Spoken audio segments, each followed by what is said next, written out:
Pak, Cakak, bagi tahu sini semua. Apa semua? Pak, tolong, saya mau pulang Indonesia. Yang mit dia orang nih yang lari nih tak sedar diri. Banyak kan bukan tak baik majikan.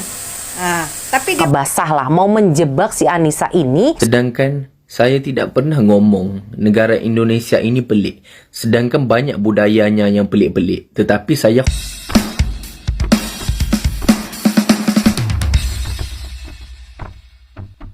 Oh hai, oh halo, hai teman-teman, apa kabar kalian hari ini? Jumpa lagi bersama Sari. Sari doakan kalian tetap dalam keadaan sehat, selalu berpikiran positif dan semangat untuk menjalani hari-hari ini. Baru-baru ini kejadiannya ini tengah viral ya, semalam ya teman-teman.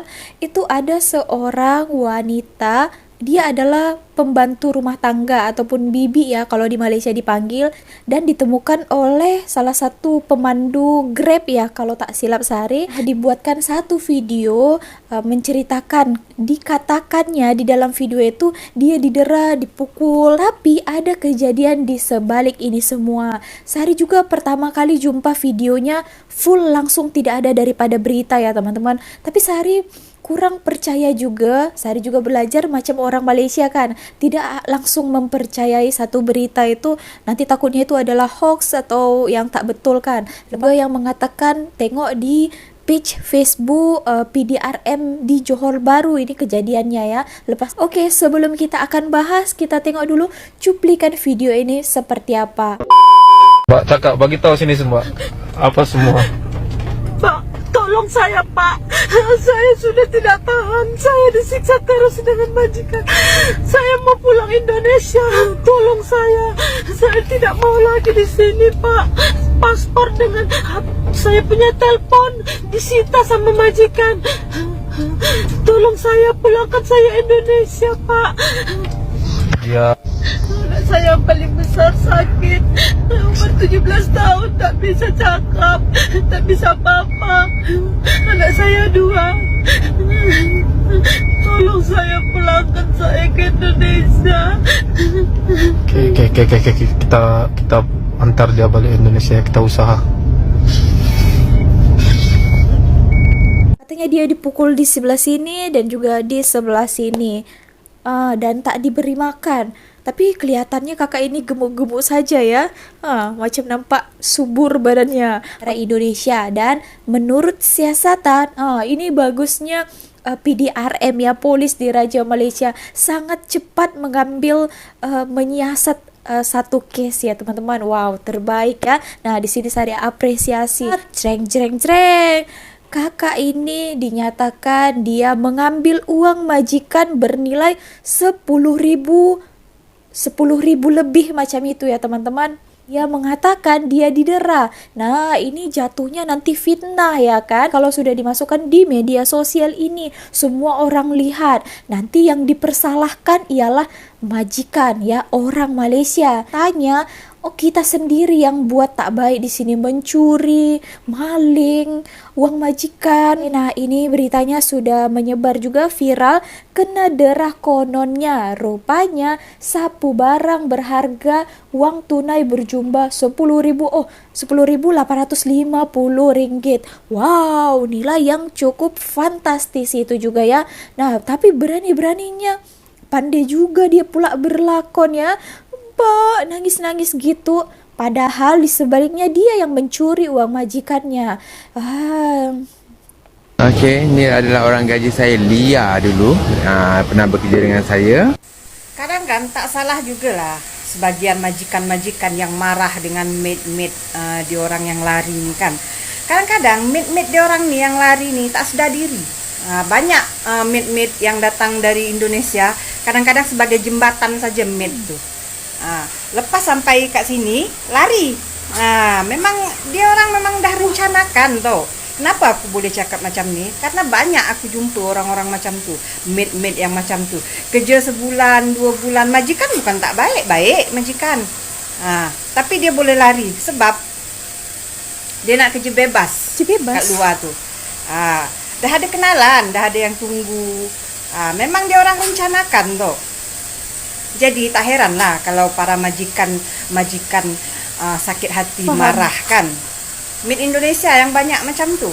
Dikatakannya made Indonesia yang banyak buat macam itu. Nah, iyalah jarang Sari dengar kalau made Filipin buat hal lari atau macam-macam, jarang sekali lah berlaku ya. Hal majikannya itu ada yang baik, bahkan ada juga yang diberikan lebih daripada uang gajinya, tapi dimanfaatkan oleh maid itu. Katanya gitu, kerja di situ capek, katanya dia mau kerja bebas. Ada kenalan di sini, jumpa kawan. Nah, itu susahnya ya teman, pergi keluar, kita kerja ini aja lagi enak, lagi tinggi gajinya, katanya gitu. Dia mau-mau saja lah. Ada juga mana tahu terkadang jumpa lelaki, ya kan, godaan-godaan itu dirayu-rayu, tup, akhirnya ada juga pernah itu direksenkan dia sampai punya anak ya, udah punya anak ditinggal lari sama kenalan dia. Nah, kasihannya siapa? Anaknya. Kalau kita berbuat sekarang ini kena difikir terlebih dahulu. Kalau macam ini kan siapa? Takutnya kali kamu yang buat, ada juga terkena dengan tempiasnya orang-orang ataupun bibi-bibi yang ada di Malaysia ini yang baik-baik kan ya teman-teman. Seandainya kalau misalnya tidak suka kerja di rumah ini, majikan ini, kalian juga boleh tak mau kerja di sana dengan cara kalian macam lapor dengan ejen supaya boleh dipulangkan ya, dipulangkan ke negara asal. Nggak dikasih keluar, nggak boleh megang HP. Permisi Mbak, Mbak tahukah tidak itu bibi dia mencuri. Dia curi RM10,850. Mbak janganlah ngomong seperti Malaysia ini jahat Mbak. Mbak pun negara Mbak Indonesia. Mbak cakap majikan-majikan di Malaysia ini semuanya banyak yang jahat-jahat apa. Jadi apa itu korban ejen abal-abal? Apa itu ejen abal-abal? Saya tidak pernah dengar. Sebelum kita lanjut, ini yang buat yang tak tahu, ejen abal-abal itu macam ejen tipu-tipu ya. Biasanya itu ejen itu kebanyakan juga adalah orang kita sendiri, orang Indonesia sendiri, yang mau orang Indonesia sendiri, yang pelik sih. Pelik sih. Tapi saya mau ngomong, itu bibi dia sudah curi RM10,850 dari majikan yang dia kerja. Pokoknya kamu kena tahu Mbak, jangan kamu suka-suka hati mau cakap Malaysia ini teruk, ejen-ejen tidak berdaftar apa.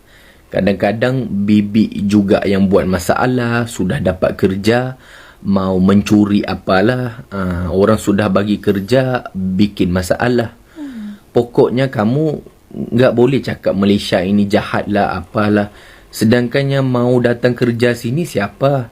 Tak ada siapa paksa kamu mau datang kerja Malaysia. Tak ada siapa paksa. Kamu sendiri yang mau datang kat sini. Kamu nak kerja, nak dapat banyak duit.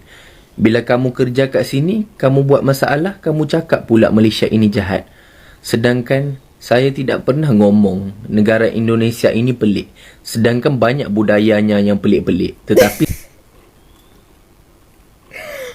saya hormat sama negara kamu. Bila saya datang negara kamu, saya pakai pasport.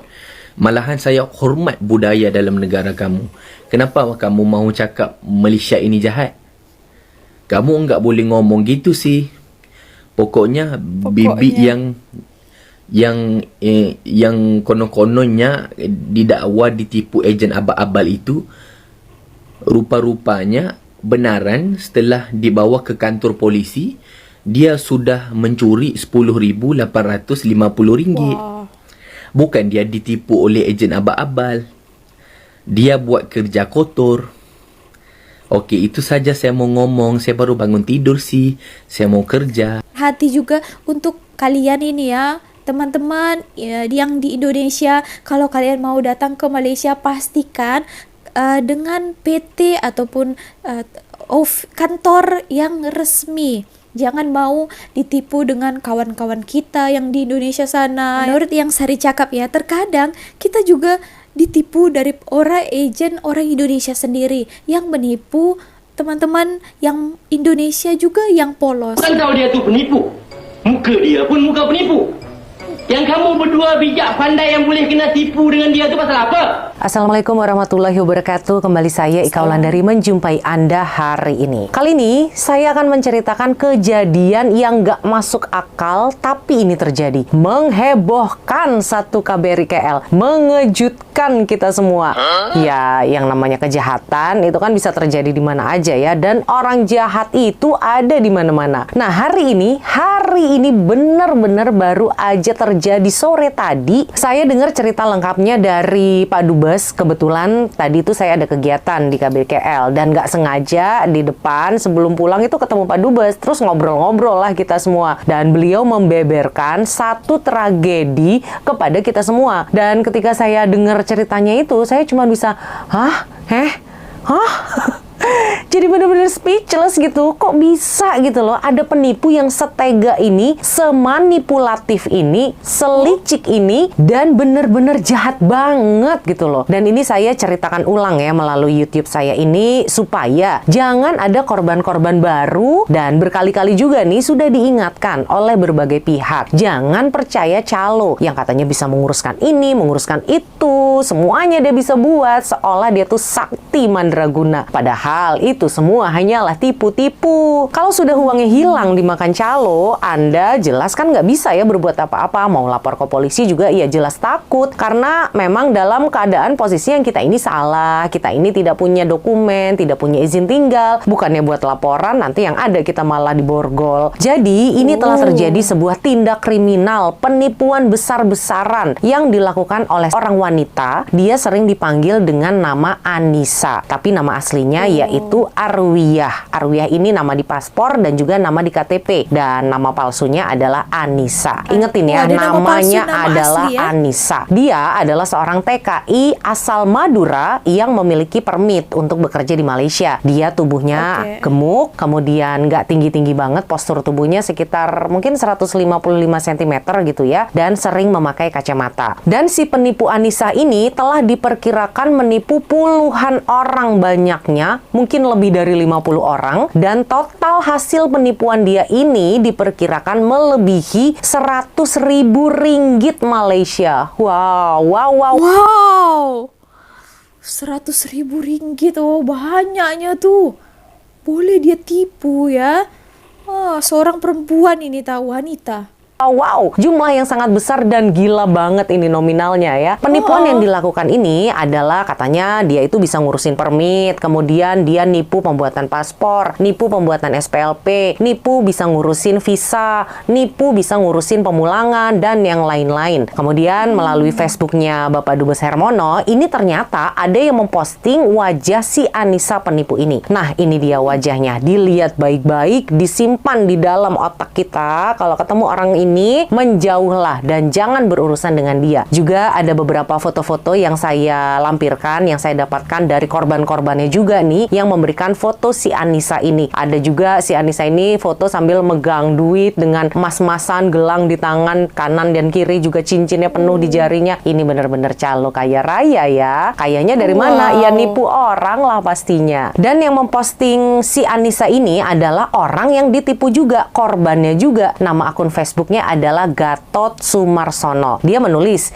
ini orang calo juga penipunya Pak. Saya pun korban dari calo ini orang. Jadi sudah dilihat wajahnya, Anda harus ingat-ingat wajahnya dan waspadalah. Jadi cerita awalnya nih ya, ada seorang warga negara Indonesia yang datang ke KBRI KL. Dia dalam keadaan sakit. Dia mengadu dan membuat laporan kalau dia ini katanya mau dipulangkan sama si penipu Anissa ini. Tapi sudah 2 bulan yang lalu dijanji-janjikan saja, sampai sekarang tidak dipulang-pulangkan. Dan dia cerita ke KBRI KL kalau dia itu sudah membayar sekitar 13.000 ringgit untuk dipulangkan bersama dengan 2 orang teman lainnya. Dia bilang, dia dan Anissa ini sudah datang ke Imigresen Putrajaya. Tapi tunggu sampai dengan sore, nggak ada ngapa-ngapain di Putrajaya. Cuman tunggu aja di depan lobi itu, nggak masuk ke dalam, sampai dia yang dalam keadaan sakit ini harus berpanas-panasan, nunggu di situ, nggak ada kejelasan. Dan karena nggak ada kejelasan, akhirnya sama si Anissa penipu ini dibawalah mereka ke PKNS. Di sana juga katanya kita akan ngurusnya ke PKNS nih karena di Putrajaya nggak berhasil. Setelah sampai di PKNS pun nggak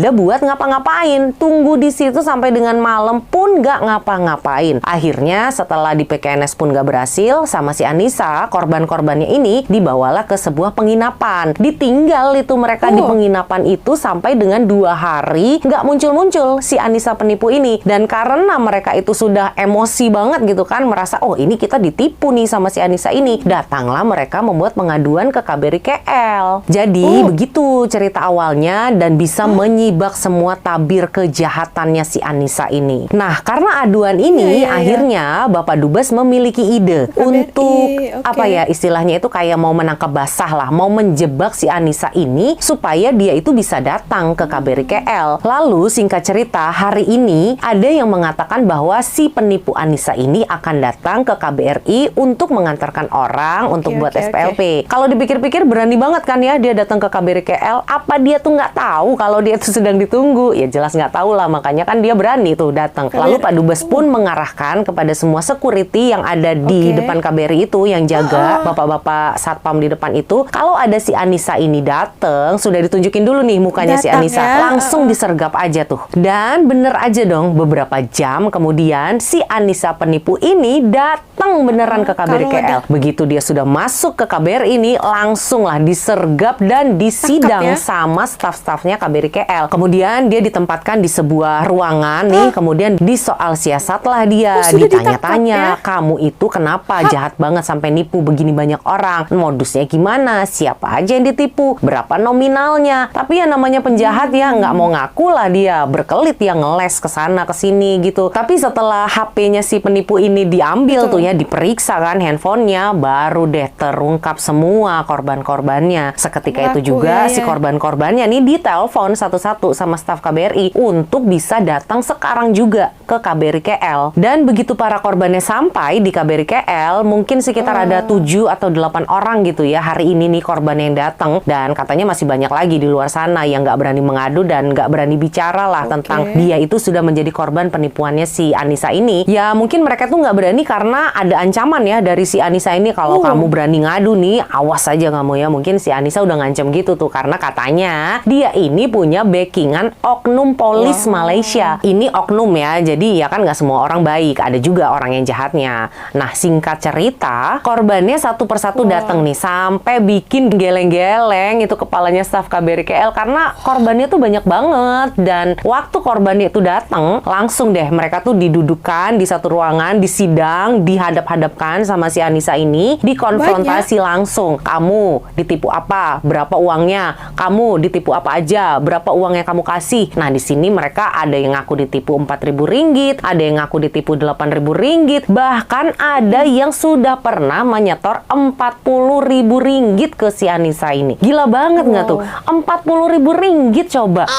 Jadi si Anissa ini, jadi dia tuh berasa dia tuh adalah kepala agent, kepala calo, dia punya calo-calo di bawahnya tuh yang mencari-cari korbannya dan akan menyetor kepada dia. Tapi kan calo di bawahnya ini juga nggak tahu ya kalau mereka itu juga akan ditipu sama si Anissa. Begitu mendengar pengakuan semua korban-korban yang datang, ya si Anissa udah nggak bisa berkutik lagi. Apalagi dengan ada bukti-bukti juga, ada bukti foto, ada bukti penyerahan uangnya. Nah si Anissa ini juga modusnya dia nggak pernah mau transfer, dia maunya cash. Karena kalau cash kan dia bisa mengelak. Saya nggak pernah nerima uang dari kamu, mana buktinya saya nerima uang dari kamu. Makanya dia selalu datang ke rumahnya orang-orang itu. Karena kalau transfer kan itu bisa di tracking gitu ya, bisa ditelusuri nama rekeningnya siapa, pemiliknya akun siapa, banknya apa, nomor rekeningnya dan yang lain-lain. Tapi kalau ngasih uangnya secara tunai itu kan dia gampang aja. Nanti suatu saat dia dibilang saya udah setor ke kamu, dia akan mengelak. Oh tidak, saya tidak menerima uang Anda. Itu dia salah satu kelemahannya kalau ngasih uang ke orang secara tunai. Dan bahkan ya parahnya lagi, korbannya ini ada yang sedang sakit parah, harus duduk di kursi roda, dan ada orang yang sudah tua gitu ditipu, ibu-ibu, bapak-bapak itu, aduh bener-bener deh kejem banget yang namanya si Anissa ini, segitu liciknya. Dan tega gitu loh makan uang orang yang dalam keadaan sakit di atas kursi roda. Kemudian ada juga yang Kasian mengadu banget ya. kalau dia itu ngurus permit sama si Anissa, tapi dapat permitnya itu permit palsu. Sedangkan dia bayar ke si Anissa ini kan uang asli. Kok permitnya palsu? Harusnya kalau permit palsu bayarnya juga pakai uang palsu ya. Pokoknya ini ruwet banget lah kasusnya karena korbannya itu berjimbun, korbannya banyak banget yang berjatuhan. Iya, Dan yang bikin saya tuh nggak habis pikir ya, kok bisa Palsu gitu ya? loh. Mereka tuh percaya banget sama orang yang nggak dikenal, menyerahkan uang ribuan sampai puluhan ribu ringgit ke si Anissa ini. Dan pas saya keluar dari KBRI, tahu nggak sih, saya tuh ketemu sama si Anissa penipu ini nggak sengaja. Dia pas mau keluar, saya juga pas mau keluar. Jadi tuh saya papasan gitu. Dia tuh pakai kerudung warna abu-abu, pakai kacamata, pakai masker lah, mukanya ditutupin. Saya ngeliatnya tuh gerem banget, rasanya pengen saya caci maki kayaknya. Tapi kalau di kampung saya, mungkin ini orang udah dikeroyok gitu ya, diarak keliling kampung gitu. Dan tebakan kita semua nih, si penipunya, si Anissa ini kan orang Madura. Dan kebetulan sebagian Iyalah. besar itu korbannya adalah orang Madura semua. Ya bukannya saya ngomongin orang Madura itu nipu, enggak, ini oknum lah ya. Mungkin aja karena korbannya ini ngerasa, oh dia orang Madura, kita sama-sama Madura nih, kita sama-sama tahu daerah tempat tinggal kita sama-sama bicara pakai bahasa Madura. Iya, dengan mudahnya mereka percaya. Jadi dari cerita ini saya tekankan, intinya adalah di sini saya cerita nggak ada saya mau menjatuhkan si Anissa ini ya. Memang fakta kok, memang kenyataannya dia ini terbukti dia sudah menipu banyak orang dan korbannya berjatuhan dengan kerugian beratus-ratus ribu ringgit. Dan sudah semestinya saya sebagai bagian dari masyarakat juga saya harus menyuarakan kebenaran dan membuka fakta supaya jangan jatuh korban lainnya. Dan saya juga mau kasih tahu ke Anda semua nih yang nonton saya, jangan benar-benar deh Anda percaya dengan calo-calo pembuatan permit yang katanya bisa ngurusin visa, yang katanya bisa mulangkan orang, bisa buatkan Iya, paspor, betul. bisa buatkan SPLP. Itu udah lah, nggak usah. Karena yang namanya permit itu dibuat sama majikan Anda. Bukan Anda yang harus bingung-bingung gimana caranya buat permit gimana. Enggak. Majikanlah yang bertanggung jawab untuk membuatkan Anda permit. Bukan calo. Begitu juga dengan SPLP. Buat sendiri aja lah. Saya kan sudah pernah ya kasih cara tutorial untuk buat SPLP. Mudah banget dan nggak susah kok. Harganya juga murah. Teman-teman, nah kalau kalian mau lihat full videonya, kalian boleh langsung ke channel sis ini Ika Wulandari channel. Lah tadi contohnya yang tadi abang itu cakap agent abal-abal, calo tipu-tipu, orang Indonesia sendiri ya, pada seorang wanita juga mau tipu saudaranya yang Indonesia, tipu Indonesia di Malaysia. Orang-orang yang datang kemari itu mereka mau bekerja capek-capek, penat kan, kau ini ya bikin malu juga di negara orang. Kita buat hal, orang Malaysia saja kalau ke negara orang lain itu dia ikut juga peraturannya macam itu semua bibi ya. Ada juga yang baik. Nah buat yang baik-baik ini jagalah ya kepercayaan majikan kalian, jangan sampai terjadi benda-benda yang macam ini. Oke, so segitu aja lah ya teman-teman, supaya ada beberapa yang nengok video sehari ini, teman-teman Indonesia terbuka pikirannya ya, jangan buat malu juga di negara orang ya. Dan ada pandangan lain ataupun mau tambahkan apa yang Sari ucapkan, kalian boleh komen ya. Oke, sampai jumpa di next videonya Miss Sari, bye.